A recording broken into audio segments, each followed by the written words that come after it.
Well, we recently got a full-on synopsis for the upcoming Fantastic Four First Steps. And not only did this confirm some major plot details we had been hearing about, but it spawned quite a few rumor reports suggesting some very personal links between the Fantastic Four team and Galactus. Let's take a couple minutes to talk about the report, dive into the synopsis, and the most recent rumor of how the First Family connects directly to Galactus.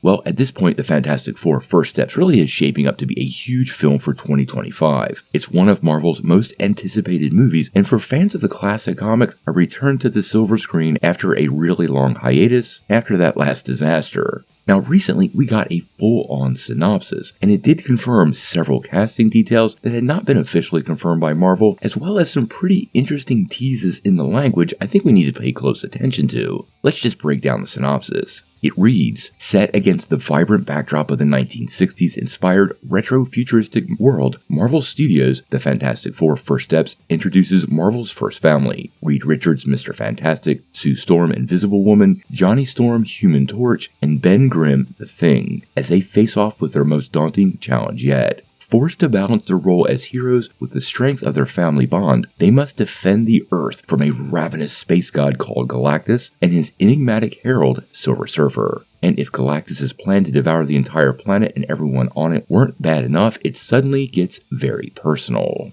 Now, within this plot synopsis, they did name several castings and flat out confirm Ralph Ensign as Galactus and Julia Garner as this version of the Silver Surfer. So those rumors have been confirmed. The synopsis also makes it pretty clear some of these other villains we're hearing about, such as the Mole Man, are likely to play rather small roles, and if I'm making any guesses, we're probably going to have some sort of montage scene that sees the team facing off with multiple villains throughout their history in the comics. Now, the other two things I noticed with this was A, they referred to Galactus as a ravenous space god, which is a bit of a change from the comics, but does fit well into the framework Marvel's already built for the MCU. The second part is about this battle getting personal, and that's where a lot of people went into overdrive in speculation land. Now, this is where the second part of the story starts, and this comes via My Time to Shine Hello. Now, like we always like to say, this isn't Marvel Studios or Kevin Feige, and My Time to Shine Hello is an anonymous scooper, which is definitely a strike against them. But in recent years, they have had quite a few scoops that turned out to be right, and even though this one kind of feels obvious to me, it's definitely worth looking into. Now, what the leaker claims is, and I quote, "It's personal because Galactus is after Franklin Richards. He tells them to bring the boy to him or he'll destroy the Earth." Now, if you know Franklin from the comics, you know how powerful he is and how integrated the character is into many storylines. Based on what we know so far, it really seems to me that they are pulling inspiration from Earth X. This comic actually saw the female Shalla-Bell version of the Silver Surfer and explored a very deep connection between Franklin and the world-eating villain. Now, honestly, I'm not anticipating an exact adaptation of that Earth X comic, but it's pretty clear to me Marvel is borrowing many elements, such as this version of the Silver Surfer and the tie between Franklin and Galactus. Galactus probably sees Franklin as a threat, and this likely plays into the, pardon the pun, endgame of the multiverse phase, because Franklin reportedly has the powers to travel between realities. Now, Fantastic Four is coming our way July 25th, 2025. We still have about 7 months before we get to see the project. I suspect Marvel is going to give us a first look probably during the Super Bowl, and then we'll see a spring campaign promoting the movie, so that's when we should really start getting many of these questions answered. It's super important for Marvel to get this right. The Fantastic Four truly is the first family of the Marvel Universe, and if they stick this landing, they have set up a great framework for the future of the MCU, and not only a successful conclusion to the multiverse saga, but until we know more, we're going to have to wait and see.